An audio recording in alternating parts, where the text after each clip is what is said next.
plonge dans l'eau, il y a une multitude de requins qui viennent parce qu'ils ne connaissent pas l'homme et ils viennent me découvrir, nous découvrir. Et après on descend le long du tombant, on est souvent emporté par un fort courant et c'est un balai de carangues qui dansent autour des gorgones et des crinoïdes qui sont posés et fixés sur le fond et sur une zone corallienne qui est la plupart du temps absolument merveilleuse. Pour moi, rentrer dans ces écosystèmes-là, c'est d'aller photographier la zone la plus vierge de la Terre comme si on la découvrait et au temps des hommes préhistoriques.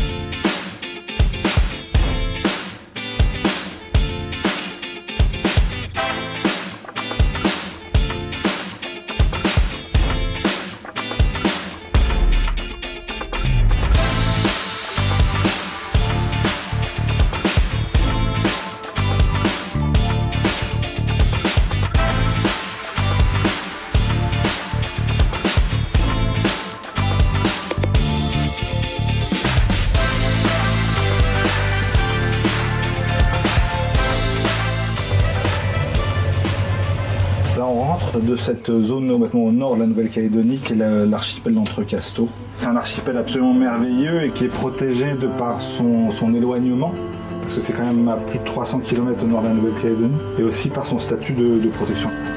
Il y a différents niveaux de protection, dont les réserves intégrales, c'est-à-dire que personne, sauf autorisation spéciale, n'a le droit d'accéder, de plonger, de pêcher. C'est un privilège extraordinaire, je suis un des rares, voire peut-être le seul autorisé à faire, grâce à mon métier de photographe et de journaliste, d'accéder à cette zone qui est extrêmement protégée et interdite par endroits.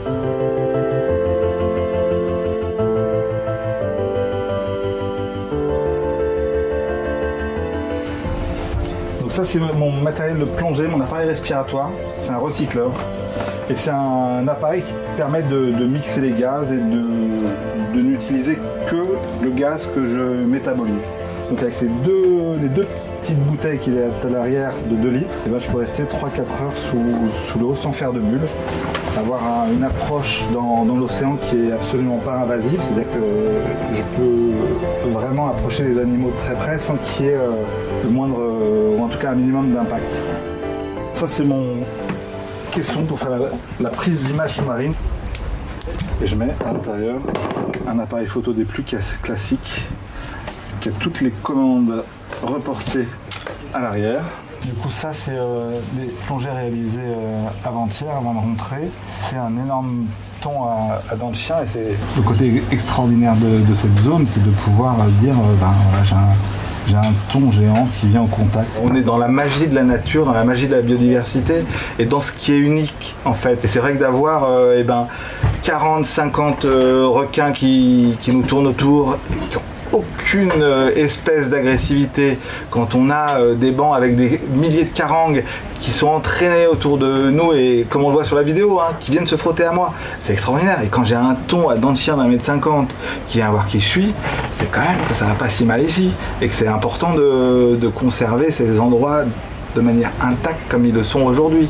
Voilà, c'est un devoir. La présence de ces grands prédateurs, c'est eux qui déterminent l'état vierge de l'océan. Parce qu'ils sont présents, parce qu'ils sont en nombre, parce qu'il y a des requins, parce qu'il y a des thons, parce qu'il y a des énormes bancs de carangues, c'est qu'il y a le système et toute la chaîne alimentaire qui est dessous.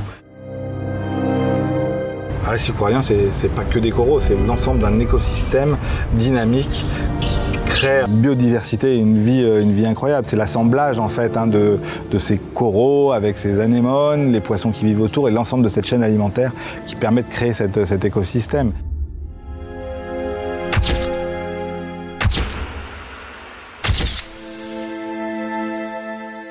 C'est important de dire, je vais vous raconter, regardez ce qui est extraordinaire, regardez comment c'est sous l'eau et regardez en protégeant ce qu'on peut arriver à faire d'extraordinaire. L'océan, c'est l'avenir de la planète, donc il y a une nécessité, une obligation à aujourd'hui prendre des mesures drastiques pour protéger l'océan et protéger ces écosystèmes-là. C'est d'abord une part de décision politique comme l'a fait la Nouvelle-Calédonie en créant ces réserves et ce parc naturel de la mer de Corail et des réserves intégrales. les surveiller et après avoir une dynamique d'éducation de la population et de nos enfants. C'est à eux qu'on va laisser cette terre et cet océan en héritage.